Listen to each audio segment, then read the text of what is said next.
Today's discussion is the second installment of this new podcast series titled Rethinking Contemporary Islamic Movements in and Across Europe and the Middle East. So this podcast series seeks to advance comparative analysis of wider patterns of change, continuity, similarity, and difference across diverse contemporary Islamic movements operating within and across these two regions. The podcast series is hosted by the Al-Walid Centre in Edinburgh University and also by the Centre of Islamic Studies in Cambridge University. We also thank the Gerda Henkel Foundation for its financial support. So my name is Dr. Eyre, and I am a postdoctoral fellow at the Al-Walid Centre. I'm delighted to introduce the discussant for today's podcast, Dr. Bilal Talidi. Bilal holds a PhD in Islamic Studies, and his doctoral thesis focused on Islamist movements in the Arab world and also more briefly in Pakistan. He teaches and has also lectured at universities in Morocco, and he writes weekly for the Al-Quds Al-Arabi newspaper, for Arabi 21, and also for Qawayma, a French news site. He's also published a large number of studies on Islamic movements, including work on Islamists and the Arab Spring, and also revisions within Islamist thinking and practice, not only jihadists, but also those who participate in the sort of institutional political process. He's written 2 books about Islamists and American think tanks and the Rand Corporation. And he's also written a 2016 study on the ideological project of Islamist groups more broadly. Between 2008 and 2010, he wrote 4 volumes on the history of the Islamic movements in Morocco. And he's also more recently, in 2022, published a study titled Post-Islamists, which he published at the Nimar Center. Whilst Bilal is a member of the National Council of the Party of Justice and Development, this ḥizb Adāla wa-l-Tanmīyya, a prominent Islam-oriented political party in Morocco, he's more recently taken a distance from the PJD to focus more on his research career. So welcome, Bilal. It's great to have you with us today. Welcome. So my first question for you is the following, that the Party of Justice and Development, sometimes known as the PJD in Morocco, was established in the late 1990s, initially as the political wing of the Movement for Unity and Reform. This is the Harakat Tawheed wal-Islah. The PJD would ultimately win a plurality of seats in the Moroccan parliament in the 2011 elections amidst the Arab uprising protests that sort of shook the broader Middle East and North Africa region. And the PJD's leader, Abdullah Ben Kiran, would become prime minister. The PJD party then increased its share of votes and seats in the 2016 elections, but it would then suffer a shock defeat in the 2021 general elections, where it lost 113 seats. So Bilal, as an expert on Islamic movements broadly, but also in Morocco, can you help us here understand, what explains the PJD's surprise electoral defeat in 2021? Thank you. I'm very happy to be with you in this broadcast. I think if we want to explain the defeat of the PJD on 2021, I think we should focus on two things. 2 points. The first point is the internal dynamics. I mean 3 things exactly. The first one is the internal crisis. I mean, after 2017, when Ben Kiran failed to form his second government, Saad Al-Othmani was nominated as a prime minister, and from that time, there was a conflict, a tension within the PJD, and this has many ramifications on the body. I mean, the party.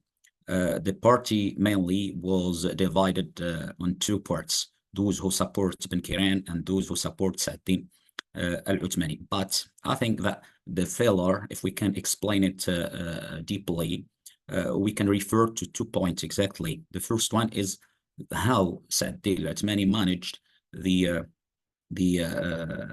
relationship with the state and also with the other political parties. The second thing is his attitude toward 3 things.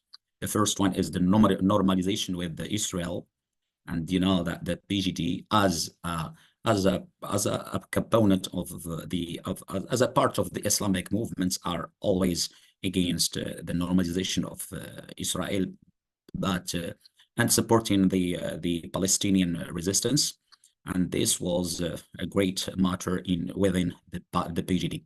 The second issue is the attitude toward the education system. At that time, there was a huge discussion about the language of teaching. And you know that the Islamic movements all the time used to support the Arabic language as a language of teaching. But in the Saad al-Uthmani period, the party adopted a law, a platform law that support French as a language of teaching. The third issue is the legalization of the cannabis for medical reasons. I think this issue has a big influence on the internal party. I mean, on many militants that look for this attitude as a contradiction with the ideology of the PJD. Those three attitudes really were very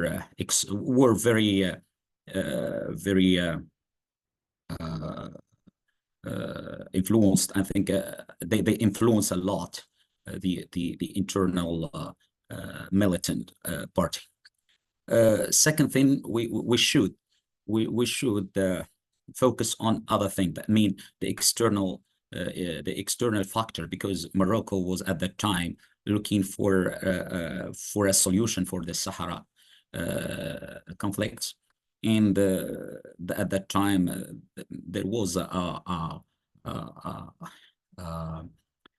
thinking to having a relationship with Israel, and as an option for having an end to this issue. So the regime thought at the time that the period of the PJD would not be suitable with this approach. So those two factors, the internal factors and also the external factors, which has a relationship with the Moroccan foreign policy. I think those have a great influence on the PJD, and explained the failure of the PJD on the election. I can say that the election was not quite transparent, but also I think that there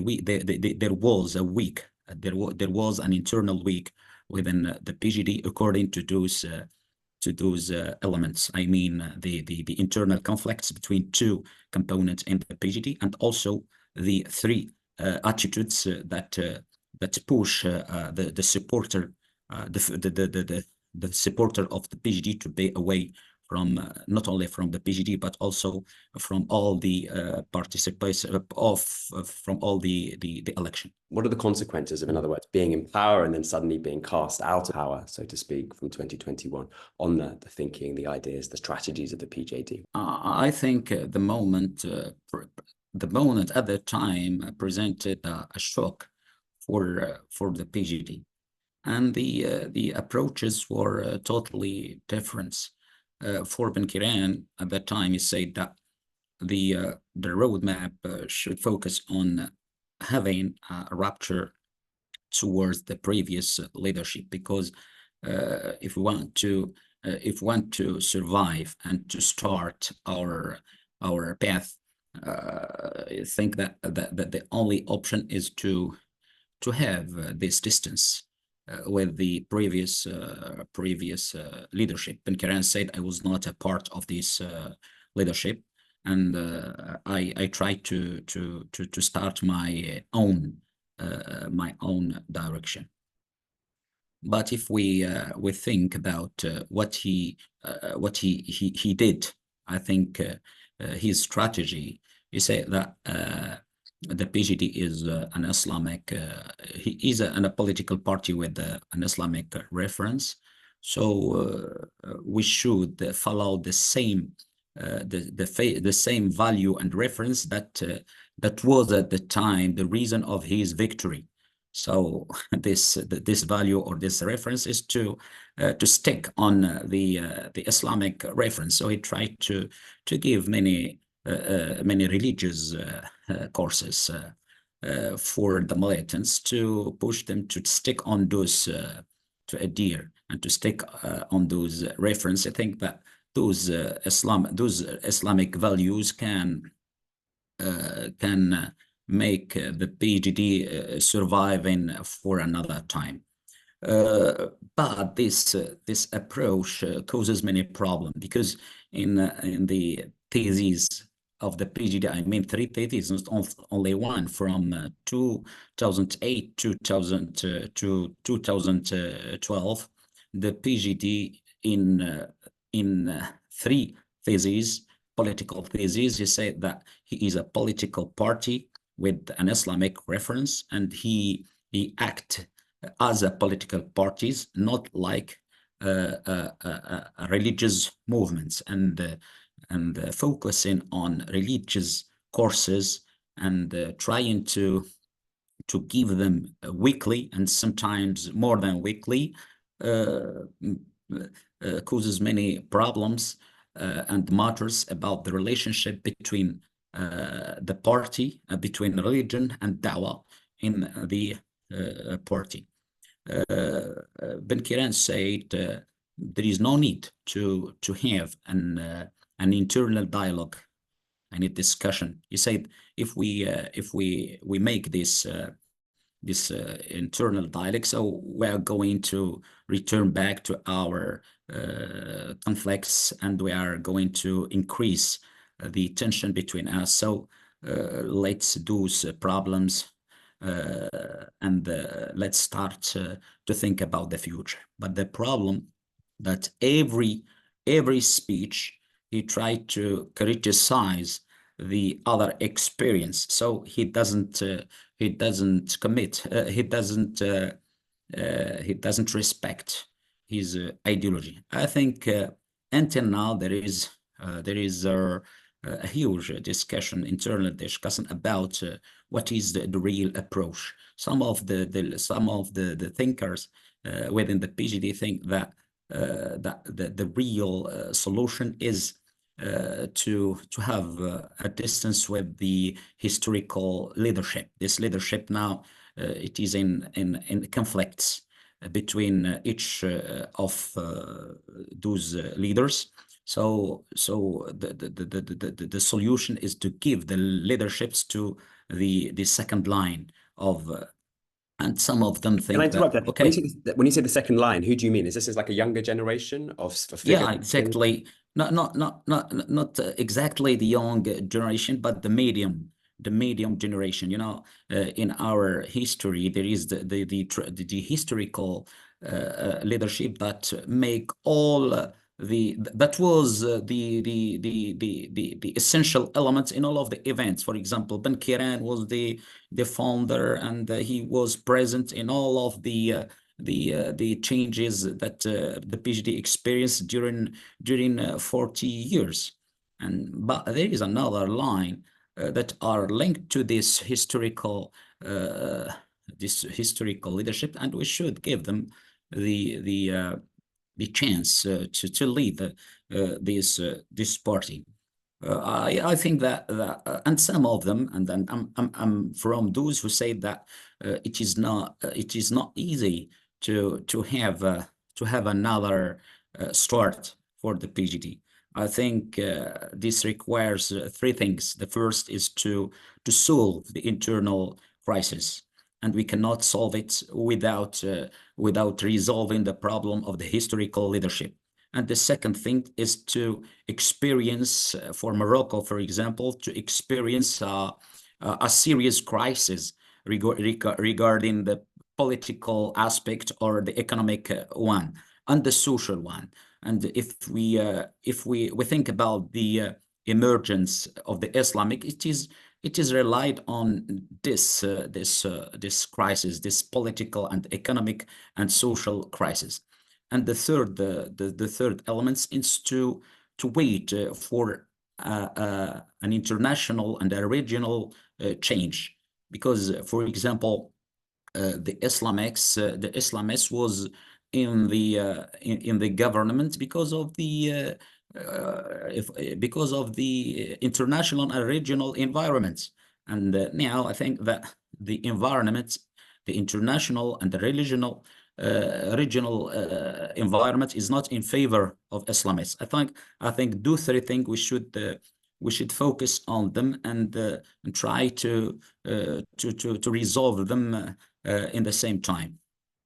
I think as a final question, I wanted to ask you a little bit more about we've discussed in a sense the sort of, we might call it Islamist or post-Islamist or sort of, Islam-inspired kind of movements such as the PJD and I guess Tawhid wal-Islah. But I want to ask you briefly also about the sort of Salafi landscape, I guess, in Morocco today. And I'm particularly interested here more in what we might call quietist Salafis, groups that are focused much more on dawah work and religious education and that explicitly reject violence and to some extent also institutional and oppositional politics.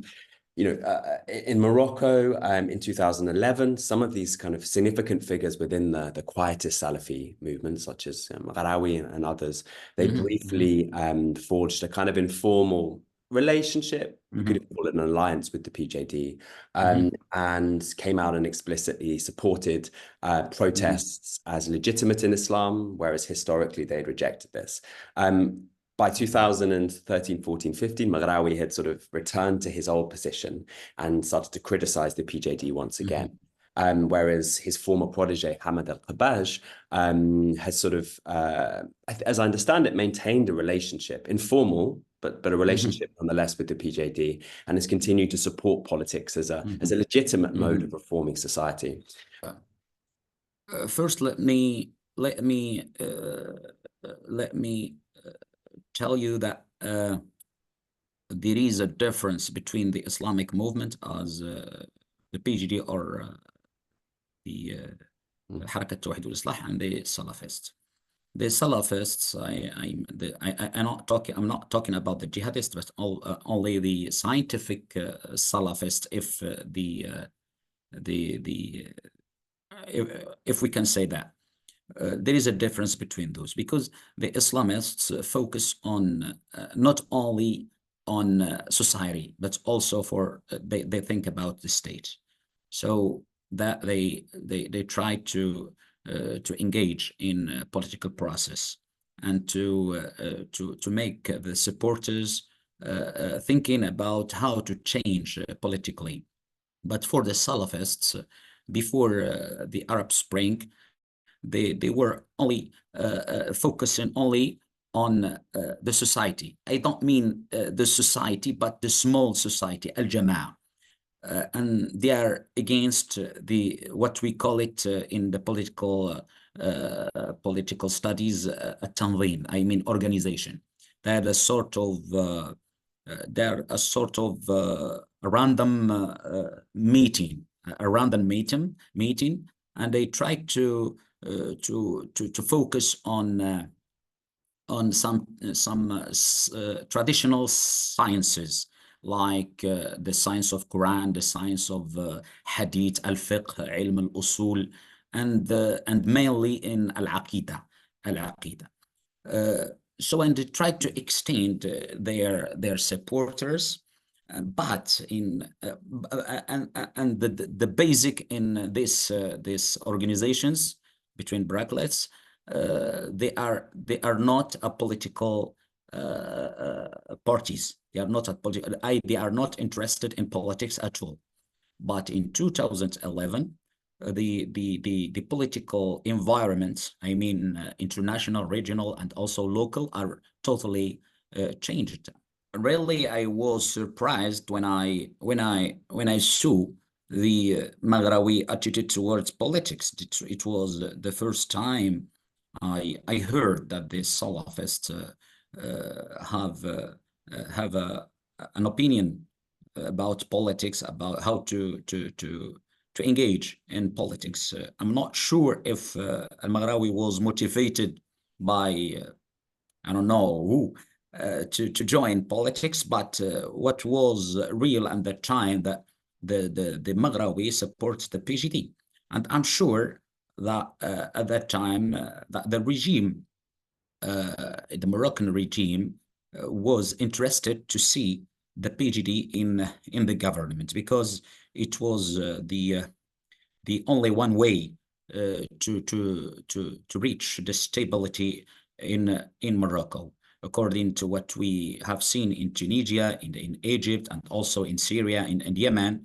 I think the Moroccan regime was very smart, and I think it is helpful for the Salafists to support the PJDs when the PJD can reach different base of supporters, even the Salafists in the election.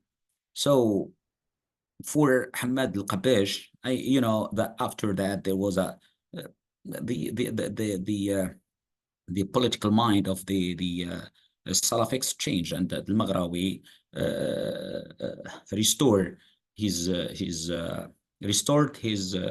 positions, and he tried to be away from politics. But Hamad al-Qabash remained in his own position, supporting the PJD. I think this was the position at that time, and until now.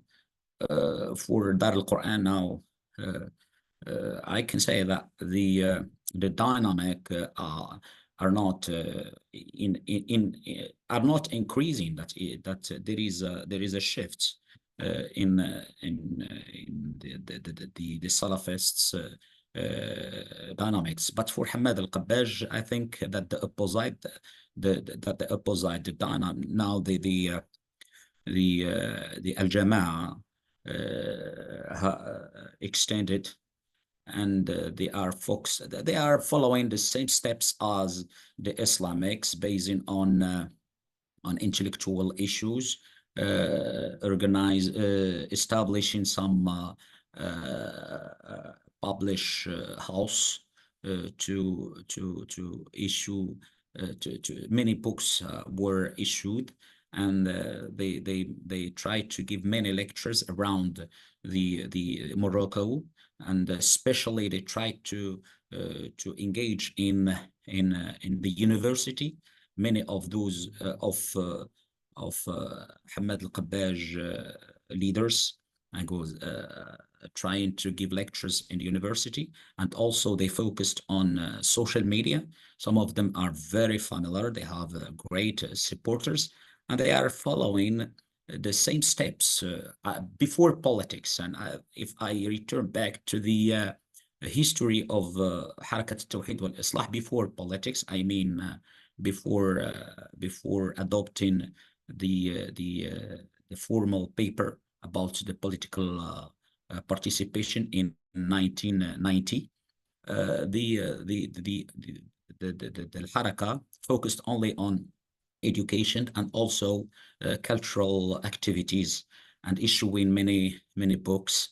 And I think the same steps before politics. I think that Hamad al-Qabash, if the Jama'ah extended too much, I think so much, I think that he will participate in politics somehow. I don't think how, but we can see there. Yeah, that's really interesting to know. Maybe I could just quickly follow up on that. Is that part of the context you're describing includes Hamad al-Qabash, this former protege of Maghrawi's attempt to run on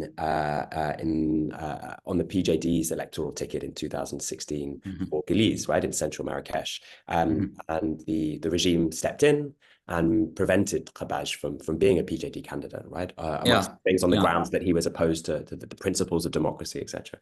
But what you're describing is at least as I hear it, is the idea that Hamad al-Qabash, this prominent Salafi figure who was kind of politicized in recent years, is still very much interested in participating somehow in institutional politics. I think after 3 years or 4 years, or maybe 10 years, we can see Hamad al-Qabbaj or the leaders of his organization participating in politics. Dr. Bilal Talidi, thank you very much for being with us today. Thank you. Thank you.